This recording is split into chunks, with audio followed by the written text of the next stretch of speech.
역대하 33장.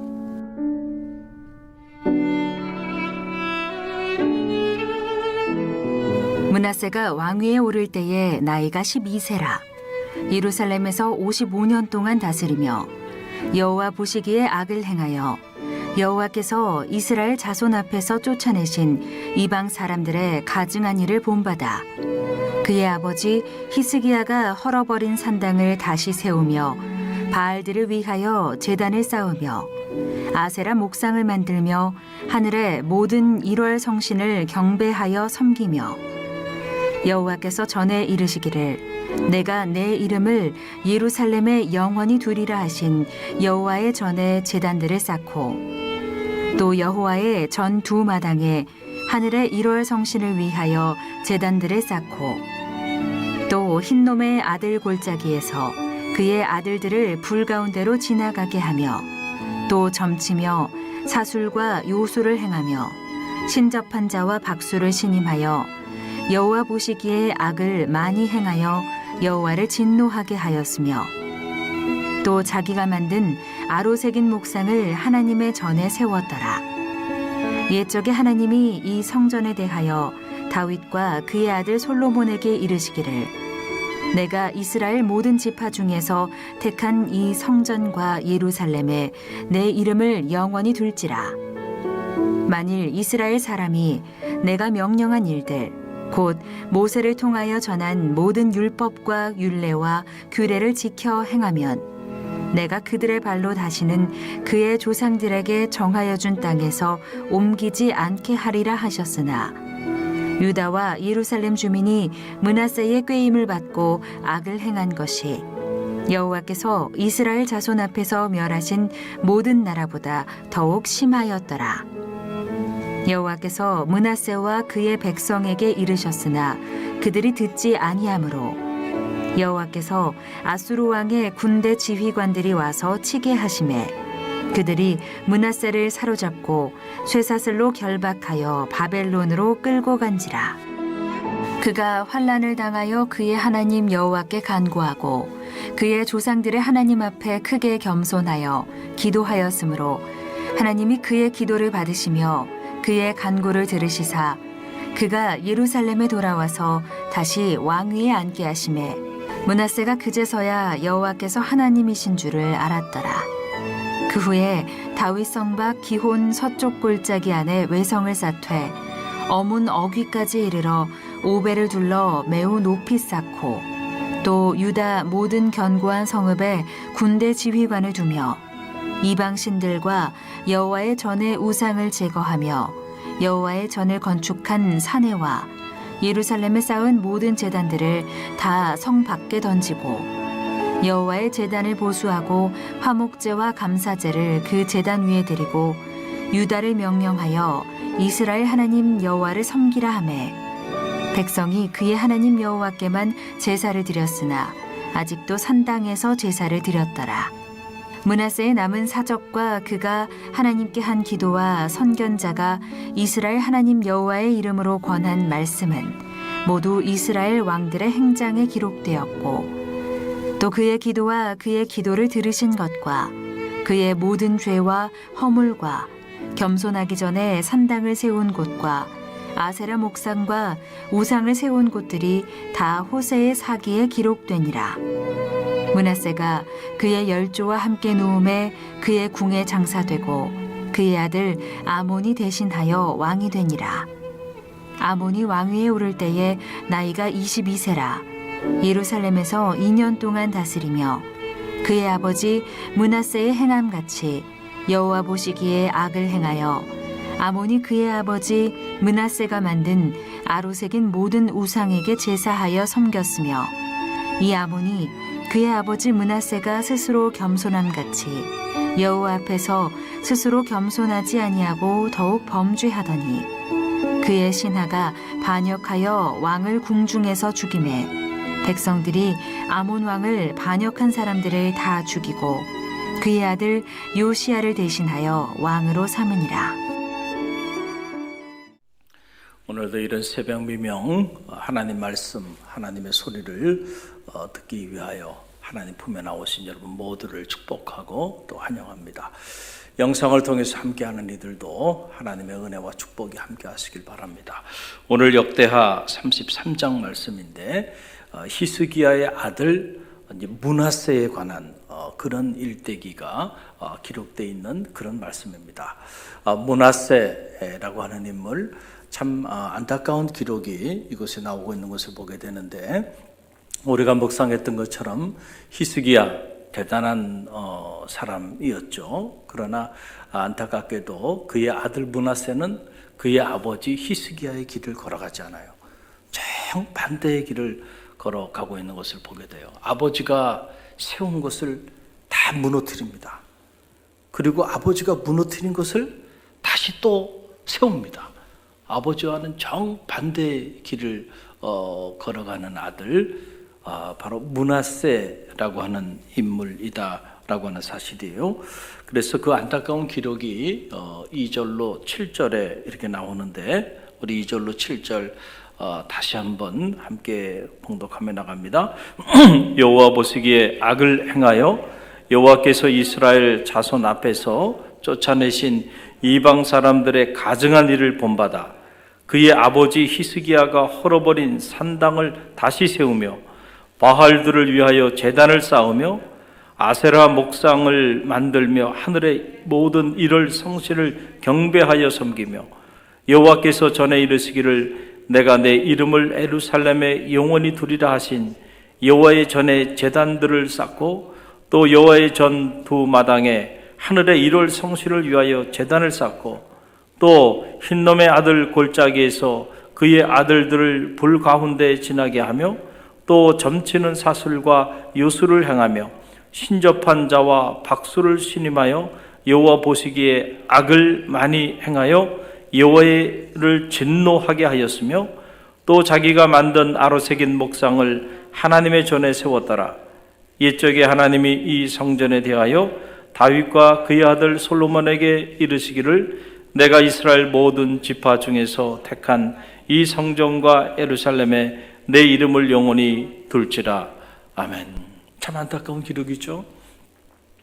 그의 아버지 히스기야가 그렇게 존귀하게 여기고 그렇게 귀하게 여겼던 이제 레인 제사장들 다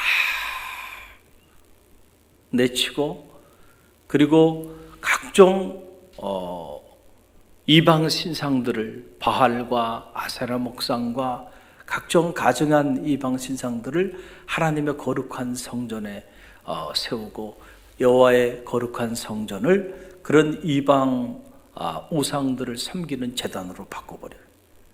점치는 자들, 신접한 자들, 그런 자들을 존대하고, 그리고 그런 자들을 나라에서 귀하게 정책적으로 이렇게 여기며 나가게 됐다는 거예요. 히스기야를 통해서 모처럼 이루었던 그 영적인 혁신과 개혁이 그의 아들 때에 가서는 이렇게 처참하게 무너져 내리고 있는 것을 보게 됩니다. 참으로 안타까운 일이죠. 제너레이션 투 제너레이션, 우리가 세대를 통해서 하나님의 선하신 축복이 흘러가야지 이렇게 안타까운 역사가 이어진다고 하는 것은 너무너무 참 가슴 아픈 일이죠. 저는 말하기는 여러분보다 여러분의 자녀 세대가 하나님 앞에 더 존귀해지기를 간절히 바랍니다. 그걸 위해 기도하세요. 나보다는 우리 자녀가 하나님 앞에 더 그의 아버지보다 더 하나님을 사랑하였다. 그래서 하나님께서 그를 더 존귀히 여겼고 하나님께서 그를 더 귀하게 사용하셨다라고 하는 그런 기록이 여러분의 가문을 통해서 흘러나기를 주님의 이름으로 간절히 축원드립니다. 반면교사를 삼아야 돼. 우리 자녀들 내가 죽고 나면 어떻게 살아갈까? 한번 생각을 해보세요. 과연 므낫세의 길을 걸어가지 않을 거라고 하는 자신이 있는가? 우리가 한번 돌이켜볼 수 있는 그런 지혜가 있어야 할 줄로 믿습니다. 자, 이 일로 인하여 결국 콩 심은 데 콩 나고 팥 심은 데 팥 나는 거예요. 괜히 우연히 재난이 오고 재앙이 오는 게 아니고, 자, 심은 것이 있기 때문에 그 심은 것에 대한 언젠가는 거두는 게 있는 거예요. 여러분들이 이 어려운 위기의 때도 기도로 심으니 이 심은 기도가 결실을 맺는 때가 반드시 옵니다. 선을 심으면 선을 거둬요. 악을 심으면 반드시 때가 되면 그것이 사라지는 게 아니고 쌓여 있다가 또 그 악한 결과로 인하여 어려움을 당하게 되는 거예요. 우리가 이 역사서를 묵상하면서 그 변하지 않는 하나님의 진리를 반복적으로 배웠잖아요. 므낫세가 이렇게 살아가는데 어떻게 하나님의 심판이 므낫세와 그의 백성들에게 임하지 않을 수가 있겠는가? 어떻게 므낫세의 미래가 희망차고 어떻게 므낫세가 다스리는 나라가 하나님 안에서 형통할 수 있겠는가? 그런 일은 절대 일어나지 않는다라고 하는 사실이죠. 오늘 우리가 무엇을 심느냐가 내일 우리 미래를 결정한다라고 하는 거죠. 자, 이렇게 므낫세가 악을 행하며 나가니까 하나님이 하나님의 사람들을 보내요. 그래서 므낫세에게 말씀을 들려줍니다. 그렇게 하면 안 된다는 거죠. 그런데 므낫세와 그의 백성들이 듣지 않았다. 참 하나님의 말씀이 선포되지 않는 게 아니에요. 오늘도 하나님의 말씀은 가감없이 선포되고 있어요. 그러나 듣는 사람이 있는가 하면 듣지 않는 사람이 있다. 저는 말하기는 여러분들이 듣는 사람들이 되시기를 간절히 바랍니다. 그럴 때 혹시 우리가 잘못된 길을 걸어간다 할지라도 다시 돌이킬 수 있는 기회들이 주어져요. 그런데 우리가 듣지 아니할 때에 그때 하나님의 진노가 임하게 된다라고 하는 사실이죠. 자, 그래서 하나님께서 그의 아버지 히스기야 시대에는 하나님이 함께 하셔서 그렇게 다 물리쳤던 아수르 제국, 그 아수르 제국이 그걸 통해서 하나님이 므낫세와 그 백성들을 치시는 이런 안타까운 내용이 나와요. 그 내용이 10절로 11절에 기록되어 있는데 함께 읽어봅니다. 10절로 11절. 여호와께서 므낫세와 그의 백성에게 이르셨으나 그들이 듣지 아니하므로 여호와께서 아수르 왕의 군대의 지휘관들이 와서 치게 하시매 그들이 므낫세를 사로잡고 쇠사슬로 결박하여 바벨론으로 끌고 간지라. 여러분, 남유다 왕으로 보위에 올라서 이렇게 끔찍한 상황까지 전락된 임금이 있었나요? 없었죠. 얼마나 끔찍한 일이에요. 왜 이런 끔찍한 일이 므낫세에게 임하냐 하면은 바로 9절 말씀이 그 사실을 우리에게 잘 얘기해 주고 있어요. 9절 함께 읽어봅니다. 유다와 예루살렘 주민이 므낫세의 꾀임을 받고 악을 행한 것이 여호와께서 이스라엘 자손 앞에서 멸하신 모든 나라보다 더욱 심하였더라. 그러니까 그냥 므낫세가 그냥 어떻게 하다 보니까 하나님을 떠났고 어떻게 하다 보니까 우상을 섬기게 됐고 이 정도가 아니었다는 거예요. 므낫세가 아주 그냥 작정을 하고 하나님께 반기를 들고 나갔던, 그래서 그가 행했던 그 악한 행실이 하나님이 진노하셔서 심판하시고 멸하셨던 그 나라들보다 훨씬 더 심하였다라고 하는 그런 사실이죠. 그러니까 피를 부르는 거죠. 매를 부르는 거예요, 지금 므낫세가.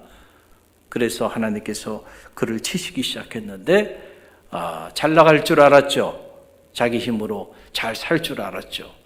그런데 결국 아수르 제국에 의해서 그가 어려움을 당하고 포로 신세가 돼서 쇠사슬에 묶여서 바벨론으로 끌려가는 이런 끔찍한 상황까지 던져지게 됩니다. 그러니까요, 매를 맞으니까요, 그때야 정신이 드는 거야. 그래서 그제서야 므낫세가 정신을 차리고 하나님께 기도합니다.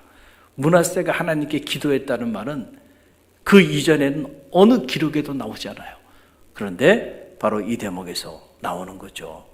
쇠사슬에 묶여서 바벨론의 포로로 끌려가니 일국의 왕이 그냥 일국이 아니죠. 하나님이 택한 선민, 그 다윗과 솔로몬의 정통성을 이어받은 민족이, 그 민족의 지도자가 이런 신세가 돼서 하나님을 알지 못하는 이방 제국에 찍힘을 당하고 쇠사슬에 묶여서 포로로 질질 끌려가는 지경까지 됐으니 그제서야 므낫세가요 정신을 차리고 그제서야 하나님 앞에 기도해요. 늦게라도 기도하니 다행이죠. 할렐루야.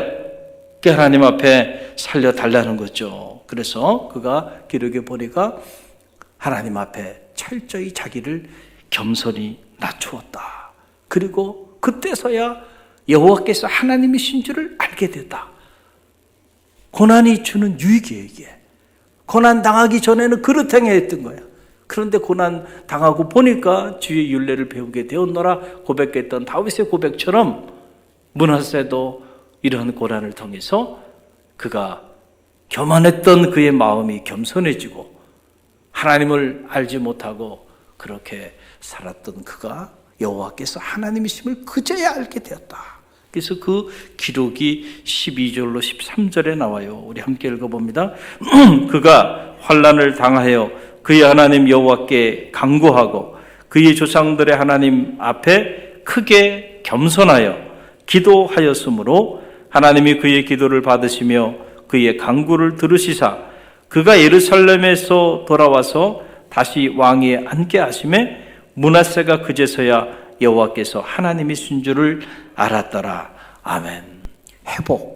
회복의 역사가 나타난 거죠. 아수르 제국에 붙잡혀서 쇠사슬에 묶여 바벨론의 포로로 끌려갔던 그가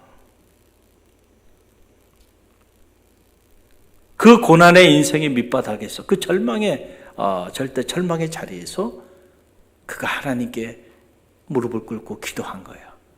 그리고 자기의 교만했던 것들을 치고 겸손하게 살려달라고 하나님 앞에 기도하며 나갈 때 하나님이 그의 기도를 들으시고 그를 회복시켜 주셔서 쇠사슬에 묶여 포로로 끌려갔던 그가 다시 보위에 오를 수 있도록 회복시켜 주셨다. 할렐루야. 그랬더니 그제서야 므낫세가 여호와께서 하나님이심을 알게 되었다. 이 대목을 보면서 정말 때로는 고난이 우리에게 유익하구나 라고 하는 사실을 깨닫게 되는 거예요. 사랑의 매를 드신 거죠, 하나님이. 근데 어떤 사람은 매를 맞기 전에 알아서 척척척척 그렇게 살아가는 사람들이 있는가 하면 매를 맞아서야 정신이 차려지는 사람이 있어요.